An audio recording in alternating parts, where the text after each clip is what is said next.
Do you pressure yourself to create art?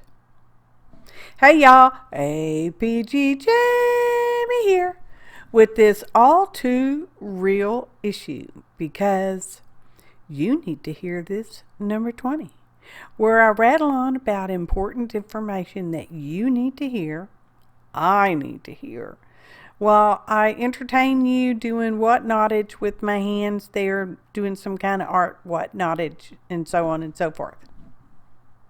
So, I mean, it's kind of hard not to, right? Pressure yourself. And I ask myself, why I do this? Why do others do this? Oh, I know others do it because many have said so. Have you? Do you?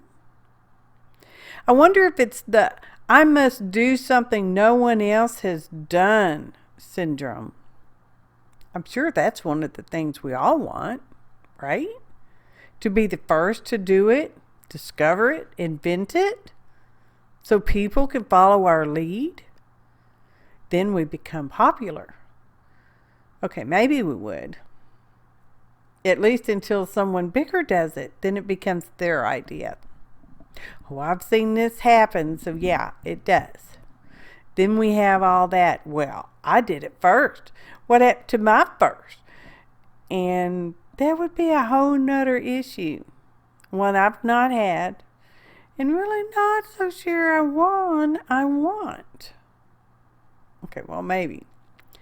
So back to the self-pressure. Is it because we're trying so hard to be better than the last art we did? Could be. I mean, it's something I think we all want. You know, to be better at painting, drawing, collaging, inventing, sewing, or just whatever. And we all know the answer to that one, right? Practice. Very simply, just practice, and you will improve your skill. That is, if it's something you really want. Practice even works if you are trying to be better than someone else. Oh, now, don't let guilt get in your way. It's okay to want this, as long as you really remember there is no competition, because they are them, and you are you. It's not the same. Perspective and experience will always be different. Okay, so maybe we have to prove we are authentic. Y'all know that's all the rage. Being authentic. Oh, my friends, please don't let this be where your self-pressure comes from. As long as you are not impersonating someone else, you are being you. Your likes and dislikes will show, whether you want them to or not.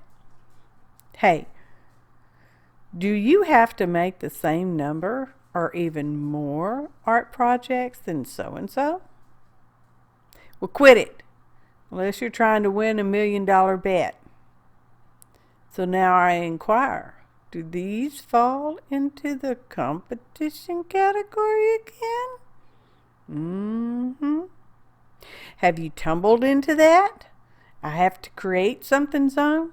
Y'all know the one where you just know if you don't create, you will fall off the list.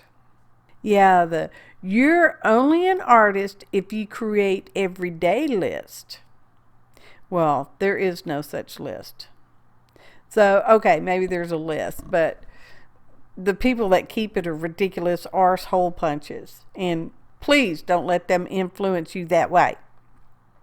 Besides, you know you really don't have to always be making art. I hereby give you permission not to make art today, or this week, or this month. That is, if you need permission. Now, if you're under contract, you may want to get a lawyer to help get you out of that contract. Otherwise, just be chill with yourself. It's okay for you to do other stuff or nothing. Y'all have heard me and others say that you need to refill your well. The what? Y'all know, the well of inspiration, the one that sparks and motivates. Sometimes when the well is low or perhaps empty, your genius, that's you, has nothing to connect. It can't connect one idea to another, thereby creating something new. I mean, it happens. So perhaps the well is full, but there are not enough ideas or information in there to connect one thing to the other. Maybe you need some non-visual stimulation, say like reading or writing or something textile like shuffling buttons around. You know, different stimuli strengthens those synapses in your darling genius brain so that one thing can lead to another. Maybe that would help. A little less self-pressure. Okay, maybe I was stalling a little. Or it could be I was trying to get you to wondering where your self-pressure comes from. I mean, it's not always about me or a bad thing. Sometimes I need to provoke me into actually doing or finishing something. Hey, it's not only about where it comes from, but also why does it happen?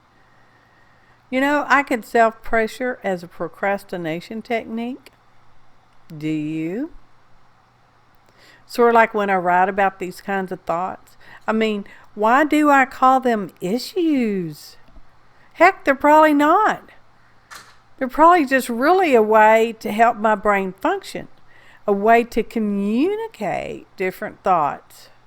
Ooh, maybe a tool of enlightenment. Wow.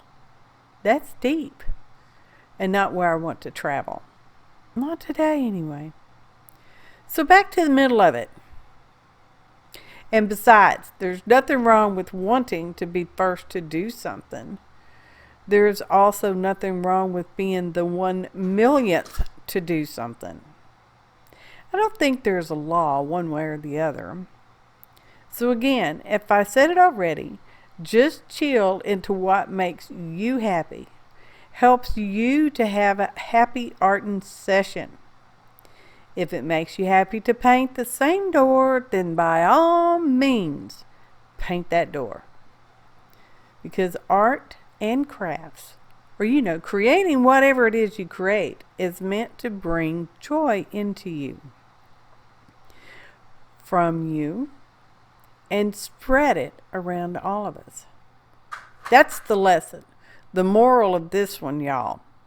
Things are hard enough without you putting any more pressure into it.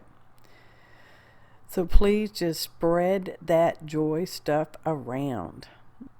Thanks for listening, and happy artin', y'all.